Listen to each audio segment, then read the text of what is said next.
ఆధార్ ప్రతి దానికి ఇప్పుడు అవసరమే. ఇది ఒక మ్యాండేటరీ అయిపోయింది. కోర్టులు సుప్రీంకోర్టులో అప్పుడు తీర్పిచ్చిన మ్యాండేటరీ చేయకూడదని, కానీ చివరికి కోర్టులో పెట్టేటప్పుడు కూడా ఆధార్లే పెడుతున్నటువంటి సందర్భం. కాబట్టి ఇప్పుడు ఆధార్ మ్యాండేటరీ అయిపోయింది. స్కూల్ దశలోనే ఆధార్లు కంపల్సరీ, స్కూల్ అడ్మిషన్స్లో కూడా ఆధార్ మస్ట్ అంటున్నారు. పుట్టినప్పుడే ఆధార్ నమోదు చేయించేటటువంటి పరిస్థితి, తర్వాత పేర్లు యాడ్ చేయడం ఇట్లా నడుస్తూ ఉంది. అయితే అప్డేట్ అవుతూ ఉండాలి. ఇప్పుడు ఫర్ ఎగ్జాంపుల్ మనకి విజయవాడలో ఇదివరకు 13 జిల్లాలు ఉన్నాయి. అప్పుడు ఆధార్లన్నీ ఆ 13 జిల్లాల ప్రాతిపదికన.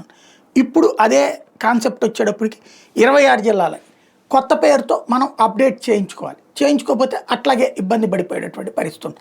అప్పుడు విజయవాడ వాళ్ళు ఎన్టీఆర్ జిల్లా అనేటటువంటి పేరుతో రావచ్చు. ఇట్లా అప్డేట్ అవ్వాలి. అక్కడ స్టూడెంట్స్ ఇట్లా చేయించుకోవాలి. అక్కడేమో ఆధార్ కేంద్రాలు తక్కువగా ఉంటాయి, అక్కడ బారులు తీరు ఉంటారు. ఇదివరకు ఆ పోస్ట్ ఆఫీసులు ఉండేవాళ్ళు, ఇప్పుడు ఆ పోస్ట్ ఆఫీసుల్లో అంత ఓపిక ఉండేవాళ్ళు ఎంతమంది ఉన్నారన్నది చూడాలి.